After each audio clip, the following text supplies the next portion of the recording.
तो देखो, इस टाइम पे काफी सारे बच्चों का रिजल्ट आ रहा होगा, तुम्हारा भी शायद रिजल्ट आया होगा, या फिर तुम बच्चे होगे नहीं बच्चे होगे, कॉलेज में होगे, नहीं मैटर करता है। आज हम रिजल्ट्स की बात करने वाले हैं। एक्चुअली में रिजल्ट्स आने के बाद क्या होता है और तुम लोगों को कैसे उससे डील करना चाहिए। बेकार आया है या फिर मीडियम आया है या फिर उतना नहीं आया है जितना तुम चाहते थे, तो इसको डील कैसे करना होता है। आज की वीडियो में इन्हीं सब चीजों की बात करने वाले हैं। तो मेरा नाम है अश्विनी सोनी, आप देख रहे हो राइज विद अश्विनी सोनी। बिना किसी देरी के चालू करते हैं इस वीडियो को। हाँ यार, बुरा फील तो होता है, बुरा बहुत फील होता है कि जब आपका रिजल्ट उतना नहीं आते जितना आप एक्सपेक्ट करते हो, उतना नहीं आता जितना आप सोच रहे होते हो कि इतना तो आ ही जाएगा भाई, लेकिन नहीं आता है कई बार उतना। एंड मैं इसमें अपनी पर्सनल स्टोरी शेयर करूंगा from class 12। And this is a story जब मैं क्लास 12 बोर्ड्स में सप्लीमेंट्री हो गया। हाँ, एक्चुअली मैं एक सब्जेक्ट में फेल कर गया था and this is a very bad time of my life, जहां पर मैं एक ऐसे सब्जेक्ट में फेल हो जाता हूँ जिसके बारे में मैंने कभी सोचा नहीं था। मैं मैकेनिकल इंजीनियर हूँ आज के टाइम पे। मैंने जेई निकाल रखा है, जेई मेंस क्वालिफाइड हूँ, जेई एडवांस दे रखा हूँ। एंड या I was failed in physics at class 12।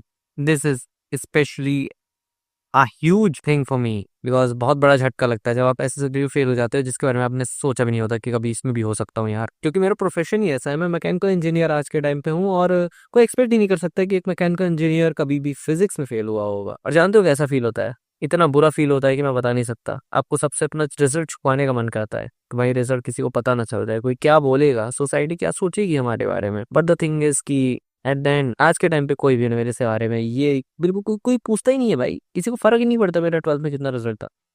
Nobody cares about my result at all। आज के टाइम में मेरे से कोई पूछता नहीं है कि अश्विन तुम्हारा रिजल्ट कितना था 12th में। आज के टाइम पे उनको ये फर्क पड़ता है कि तुमसे कितना कुछ आता है। हाउ यू सपोज टू से दिस गुड। तुम इतना अच्छा कम्युनिकेट कैसे करते हो, तुम इतने अच्छे तरीके से बात कैसे कर लेते हो, तुम इतने अच्छे से आंखों में आंखें डाल के कैसे बात कर लेते हो। काफी सारी चीजें ऐसी भी होती हैं जो कि पढ़ाई से दूर दूर तक रिलेटेड नहीं होती लेकिन काफी ज्यादा इंपॉर्टेंट होती है। और आज के वीडियो में मैं कुछ 5 ऐसी चीजों पे बात करने वाला हूँ जो कि आप लोगों को समझनी बहुत ज्यादा जरूरी है अपने रिजल्ट को लेकर। पहली चीज, रिजल्ट एंड नहीं होता है। रिजल्ट जस्ट एक स्टार्टिंग पॉइंट होता है जो कि आपको बताता है कि पिछली बार में आपने कैसा किया है। और जरूर नहीं कि रिजल्ट हमेशा आपको सच ही दिखा दें। हाँ, सोसाइटी के लिए रिजल्ट बहुत मैटर करते हैं लेकिन तुम्हारे लिए नहीं, तुम्हारे फ्यूचर के लिए बिल्कुल भी नहीं। उतने नहीं जितने तुम सोचते हो, लेकिन हाँ थोड़ा बहुत करते हैं आज के टाइम के हिसाब से। आई विल से रिजल्ट काफी ज्यादा मैटर कर जाता है अगर तुम किसी जॉब इंटरव्यू के लिए जा रहे हो या फिर कहीं जा रहे हो। बट द थिंग इज, आप लोगों को ये भी ध्यान में रखना चाहिए कि अगर आप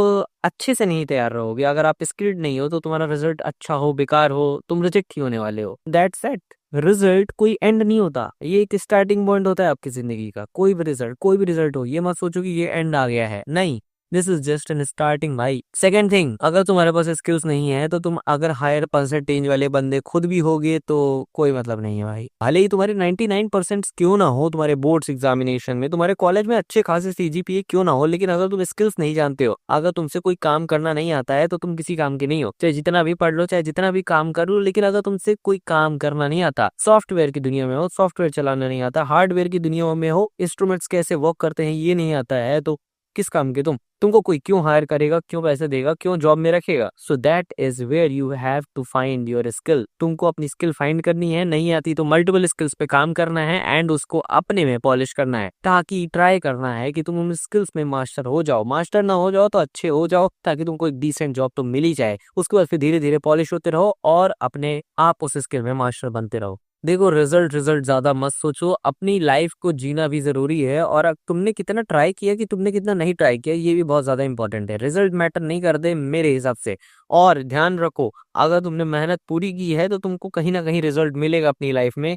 क्योंकि ध्यान रखो भाई, तुम्हारा वो जो पीस ऑफ पेपर में जो 2 नंबर लिखे हुए हैं, कितने नंबर तुमने अचीव किए हैं उस पर्टिकुलर सब्जेक्ट में, ये नहीं दिखाते कि तुम्हारी नॉलेज कितनी है उस सब्जेक्ट को लेकर। और आगे चल के जब तुम जॉब इंटरव्यू में जाओगे या फिर किसी भी कंपनी में जॉब करने जाओगे, कंपनी ओपन करने जाओगे, तो तुम्हारी नॉलेज काम करेगी वहां पर, ना कि तुम्हारा बस रिजल्ट काम करने वाला। रिजल्ट जरूरी होता है, एक डिसेंट रिजल्ट चाहिए होता है आपको एक किसी भी जॉब क्वालिफिकेशन के लिए, लेकिन ध्यान रखो knowledge is the main key thing. आज के टाइम पे नॉलेज स्किल्स ही मैटर करती हैं, ये नहीं कि तुम क्या हो, कितने नंबर लाए हो, नहीं भाई। ध्यान रखो, जैसे जैसे डीप जाते जाते हो किसी भी सब्जेक्ट में, उस सब्जेक्ट के बारे में और ज्यादा जानते जाते हो, वैसे ही लाइफ में जैसे ही आगे बढ़ते रहोगे बढ़ते रहोगे बढ़ते रहोगे, तो लाइफ के बारे में भी और ज्यादा जानते रहोगे और ज्यादा सीखते रहोगे। और जैसे जैसे तुम्हारे एक्सपीरियंसेस बढ़ते रहेंगे, वैसे वैसे तुमको ये भी पता चलेगा कि रिजल्ट इतनी बड़ी चीज नहीं थी जितना मैं सोचता था, और रिजल्ट आ ही गया है, एग्जाम हो ही गए हैं, और तुम्हारी छुट्टियां भी चालू हो गई होंगी। नई छुट्टियां चालू हुई तो जो भी टाइम मिला करे उसमें नई नई चीजें सीखा करो।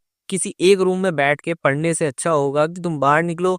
बाहर नहीं निकल सकते तो स्किल सीखो, कोई ना कोई एक्टिविटीज में पार्टिसिपेट करो, अपने घर में, अपने परिवार में, अपने सोसाइटी में, अपने आसपास की जगहों पे जाओ, ग्राउंड पे जाओ, बाहर जाओ, टहलो, और थोड़ा अपनी फिजिकल फिटनेस पे भी ध्यान दो, नई नई स्किल्स को डेवलप करो, नई नई एक्टिविटीज में पार्टिसिपेट करना जरूरी होता है, क्योंकि इससे तुम अपने आप में सोशल होते हो और अपने आप में सीखते हो कि हमें कैसे रहना होता है एक्चुअल में सोसाइटी में। And this makes a huge difference in you and all those guy. भाई तुम बाहर निकलोगे, तुम कुछ करोगे, तुम कुछ सीखोगे एटलीस्ट। पर हाँ, कोई भी बुरी आदत मत पालना, बिकॉज बुरी आदत पालना तुम्हारे लिए बहुत ज्यादा हानिकारक हो सकता है। कोई बुरी आदत से मेरा मतलब है, हाँ वाह, समझ तो गए होगे। एंड ये सब का मैं मत पढ़ना, बुरी आदत तुम्हें मत पढ़ना, बुरी आदत तुम्हें मत फंसना। अच्छे से सो, अच्छे से आराम करो, हंसते रहो, हंसाते रहो, मजे करते रहो, एंड मिलते हैं नेक्स्ट वीडियो। तब तक के लिए बाय।